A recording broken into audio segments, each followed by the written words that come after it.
भारत प्राचीन परंपराओं और आध्यात्मिक रहस्यों की भूमि हमेशा दुनिया को आकर्षित करती रही है। इसके सबसे रहस्यमयी संतों में से एक हैं अघोरी। रहस्यों से घिरे, कई लोगों के लिए डरावने और कुछ के लिए पूजनीय, ये शिव भक्त मानव आध्यात्मिकता की सीमाओं को चुनौती देते हैं। लेकिन अघोरी कौन है? वे श्मशान में क्यों रहते हैं? अजीबोगरीब अनुष्ठान क्यों करते हैं और समाज के नियमों को क्यों तोड़ते हैं? अघोरी एक शैव साधुओं का संप्रदाय है जो भगवान शिव, खासकर उनके भैरव रूप के परम भक्त हैं। अघोरी शब्द संस्कृत के अघोर से आया है, जिसका अर्थ है डरावना नहीं या भय रहित। वे जीवन के द्वैत, पवित्र और अपवित्र, अच्छा और बुरा से परे जाना चाहते हैं और हर चीज में, यहाँ तक कि जिसे समाज तिरस्कृत करता है, उसमें भी दिव्यता देखते हैं। अघोरी परंपरा की शुरुआत 17वीं सदी के संत कीनाराम से मानी जाती है। कीनाराम के उपदेशों का केंद्र यह था कि ब्रह्मांड में सब कुछ पवित्र है। उन्होंने समाज के नियमों को ठुकराया और अपने शिष्यों को सभी रूपों में ईश्वर के साथ एकता को अपनाने का संदेश दिया। वाराणसी में कीनाराम का समाधि स्थल आज भी अघोरियों के लिए एक पवित्र तीर्थ है।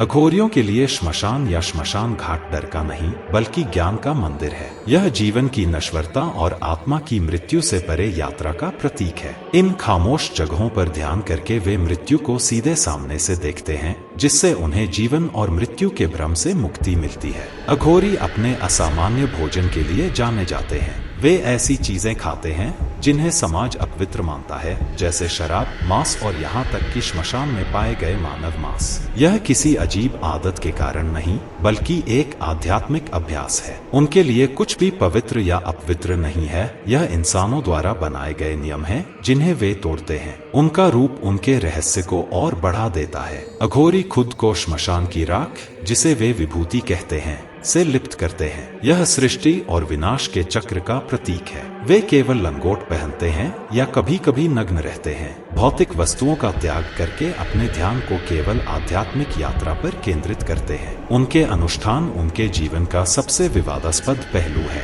उनमें से एक प्रथा में मानव खोपड़ी के साथ ध्यान करना शामिल है, जिसे कपाल कहा जाता है। ये खोपड़ियां डर का प्रतीक नहीं है, बल्कि त्याग का प्रतीक है। अघोरी मानते हैं कि इनका उपयोग करके वे अहंकार और सांसारिक मोह से मुक्त हो सकते हैं। मानव मांस खाने को लेकर अघोरियों को बहुत गलत समझा जाता है। वे कभी भी हिंसा के माध्यम से मांस नहीं लेते। इसके बजाय वे श्मशान घाट पर पाए गए अवशेषों का सेवन करते हैं। उनके लिए यह जीवन और मृत्यु के सार को आत्मसात करने का एक पवित्र कार्य है। उनके लिए यह कार्य भयानक नहीं, बल्कि जीवन की नश्वरता की याद दिलाने वाला है। अघोर परंपरा का मुख्य विचार है अद्वैत या एकत्व। वे मानते हैं कि अस्तित्व में सब कुछ एक है, शिव का प्रतिबिंब है। उनके लिए कोई भी कार्य बहुत बुरा नहीं है, कोई भी वस्तु अपवित्र नहीं है, क्योंकि सभी रूप अंततः दिव्य हैं। यह दर्शन उन्हें भारत की आध्यात्मिक परंपराओं में अद्वितीय बनाता है। अघोरी असाधारण चिकित्सा शक्तियों के लिए जाने जाते हैं। वे जड़ी बूटियों को राख और अन्य पदार्थों के साथ मिलाकर औषधियां बनाते हैं। कई लोग उनसे बीमारियों का इलाज या कष्ट से मुक्ति पाने के लिए मदद मांगते हैं। उनके द्वारा पीढ़ियों से पारंपरिक औषधियों का ज्ञान रहस्यमय और प्रभावी माना जाता है। अघोरियों के लिए धन,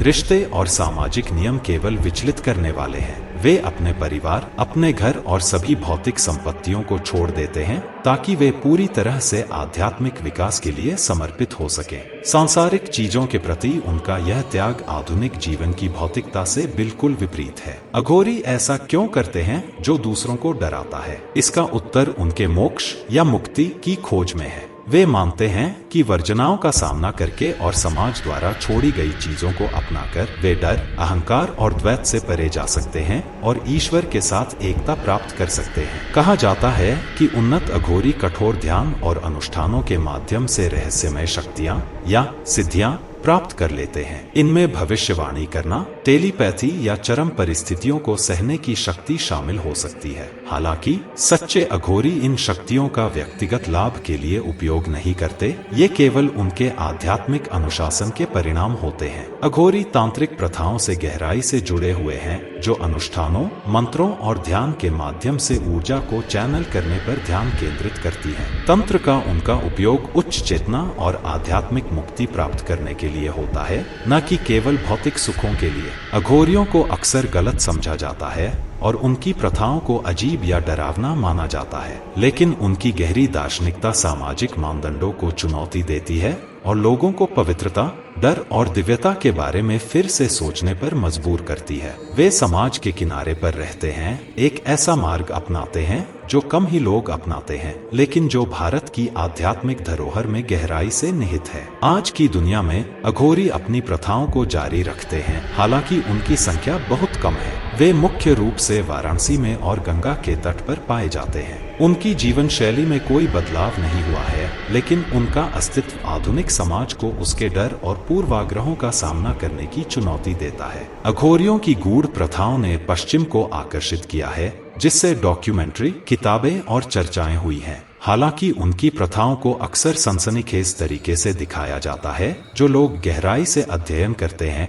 वे पाते हैं कि सतह के नीचे एक दर्शन है जो बहुत अधिक गहरा और गंभीर है। हालांकि उनकी प्रथाएं चरम लग सकती हैं, अघोरी मानवता के लिए महत्वपूर्ण पाठ देते हैं। वे हमें सिखाते हैं कि अपने डर का सामना कैसे करें, सतही निर्णयों को अस्वीकार करें और हर चीज में ईश्वर को देखें। उनकी यात्रा अंतिम मुक्ति की है, हर आत्मा के भीतर की अनंत संभावनाओं की याद दिलाती है। भारत के अघोरी आज भी दुनिया के सबसे रहस्यमय आध्यात्मिक संप्रदायों में से एक बने हुए हैं। उनके सत्य की निडर खोज, उनके समाज के नियमों को ठुकराने और जीवन के सबसे अंधेरे पहलुओं को अपनाने की उनकी क्षमता प्रेरणा और जिज्ञासा पैदा करती है। चाहे उन्हें संत माना जाए या संकी, वे हमें अस्तित्व की प्रकृति और आध्यात्मिकता की सीमाओं पर सवाल उठाने के लिए प्रेरित करते हैं। शायद यही कारण है कि गलतफहमियों के बावजूद उनकी विरासत आज भी जीवित है।